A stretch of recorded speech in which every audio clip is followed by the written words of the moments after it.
반짝 뜨고 사라질 테마가 아닌 길게 쭉 갈 테마 찾아보겠습니다. 갈 테마 가라. 오늘은 주식명가 MTNW 김진만 어드바이저 함께합니다. 안녕하세요. 네, 안녕하세요.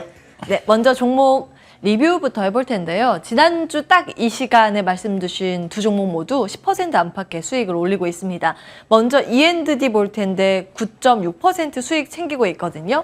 예, 네. 점검해 주세요. 네, 일단 2차 전지 분야가 전체적으로 또다시 또 바닥에서 잡으면 또 믿음의 2차 전지들은 수익권을 좀 주는 것 같습니다. 그래서 E&D도 마찬가지로 에코프로비엠이나 LNF 같은 이제 양극재 업체들이 성장을 하면 할수록 전구체 관련된 이슈들이 충분히 존재할 거다라는 의견을 좀 제시를 드렸고요. 그 부분들이 다시 한번 이제 전고점을 도입할 수 있는 여력으로 좀 작용을 하는 것 같습니다. 아무래도 시장의 의심의 눈초리가 지속이 되는 가운데 확실하게 성장하고 확실하게 실적으로 보여주지 않은 섹터라면 의심의 눈초리가 있었는데 그런 부분들이 2차 전지 쪽은 굉장히 좋았다. 그래서 이 부분들을 모두 충족을 시켰기 때문에 시장의 컨센을 맞춰주는 그런 말씀을 드릴 수 있을 것 같고 E&D도 3만 원 위로는 충분히 보셔도 될 것 같은 모습을 보여주기 때문에 기존에 잘 매수하신 분들께서는 이제 3만 원 밑으로는 팔지 마시고 계속적으로 보유하라는 의견을 먼저 제시를 드리도록 하겠습니다. 네, E&D는 보유 의견 주셨습니다. 그때 해운주 보면서도 펜오션도 주셨잖아요. 수익률 10% 넘겼습니다. 11.6% 챙기고 있는데 이 종목도 끌고 갈까요? 네, 펜오션은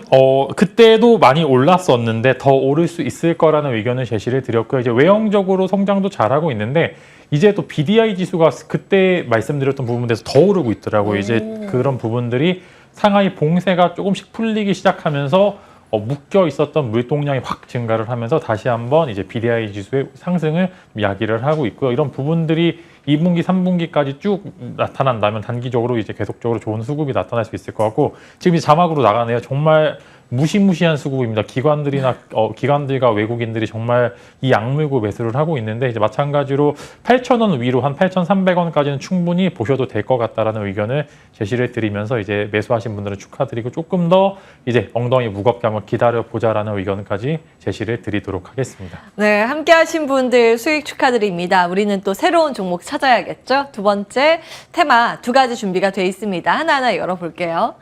첫 번째 여기에서 아이디어 얻어보겠습니다. 루나 테나 사태 디지털 화폐주가 지금 급부상을 받고 있습니다. 스테이블 코인에 대해서 여론이 좀 악화되고 있다 보니 중앙정부가 개입하는 CBDC에 대한 그 관점이 올라가면서 관련 테마주가 오늘 들썩이는 상황입니다. 로지시스가 22%가량 급등 양상인데요. 어떤 의견 가지고 계세요? 네, 일단 CBDC 당연히 나와야 되는 상황입니다.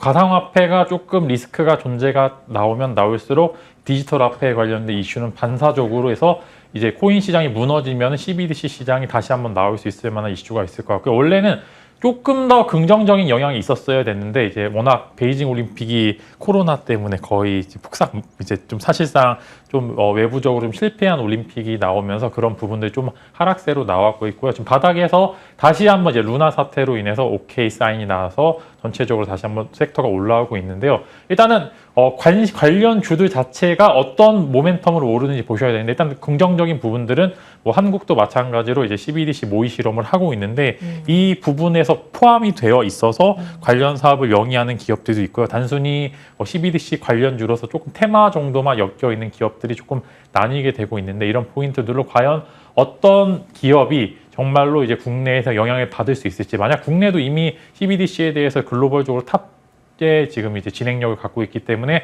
어느 정도의 영향력을 미칠지 이제 외형적인 성장으로 나오지는 않겠지만 기대감을 가질 수 있는지 한번 기대를 해볼 만한 섹터라고 또 말씀을 드리겠습니다.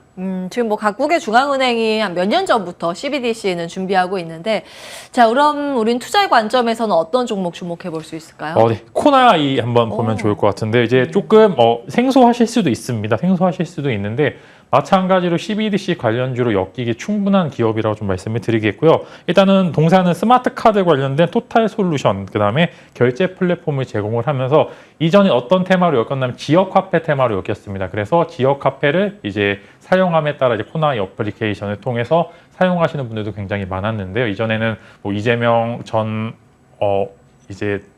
이재명 이제 후보의 관련 정책주로 좀 엮이게 되었었는데요.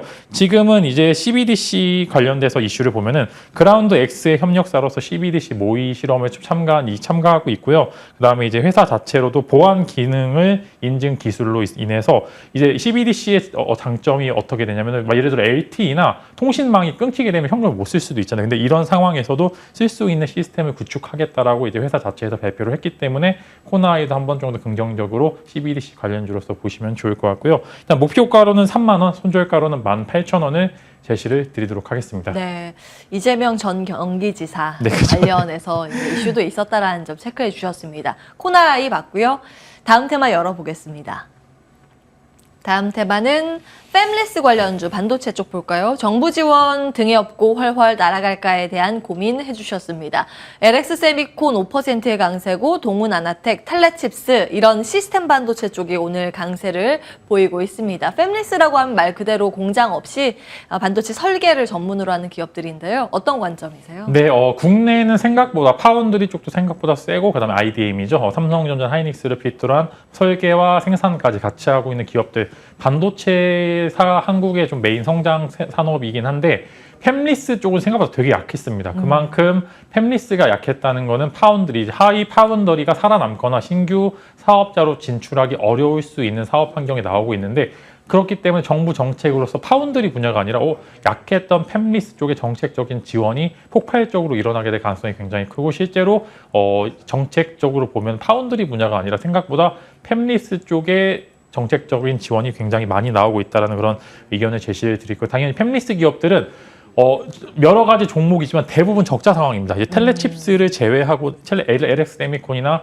텔레칩스를 제외하고 대부분 적자 상황에서 그만큼 어려운 상황이기 때문에 정부가 나서서 이제 파운드리 분야와 연결을 해주면서 매출과 영업이익을 추가적으로 내면서 외형적 성장을 가질 수 있게끔 좀 이끌어주고 있기 때문에 팹리스 관련주를 딱 그 반도체 섹터 안에 팹리스 쪽으로 딱 집어서 한번 말씀을 드릴 수 있을 거고 추가적으로 모멘텀 충분히 있다고 생각을 하고 있습니다. 종목과 가격 전략 바로 주시죠. 네, LX 세미콘 먼저 말씀드리고 오늘 많이 오르긴 했는데 일단은 국내 탑 기업으로 이제 텔레칩스의 지분을 어제 인수했다라고 공시가 나왔기 때문에 좋은 모멘텀 가지고 있다라는 말씀 드릴 수 있을 것 같고 목표가로는 16만 원, 손절가로는 9만 원을 제시를 드리면서 오늘 아침에 상승세가 좀 나왔기 때문에 일부 바로 매수하시기보다는 한번 쉬어갈 때 매수하시길 추천을 드리도록 하겠습니다. 예, 텔레칩스의 2대 주주로 올라갔어요. LX 세미콘 주목하셨습니다. 주식명가 MTNW 김진만 어드바이저와 함께했고요. 갈테마가라와 함께 이슈앤뷰도 같이 인사드리겠습니다. 끝까지 시청해주신 여러분 고맙습니다.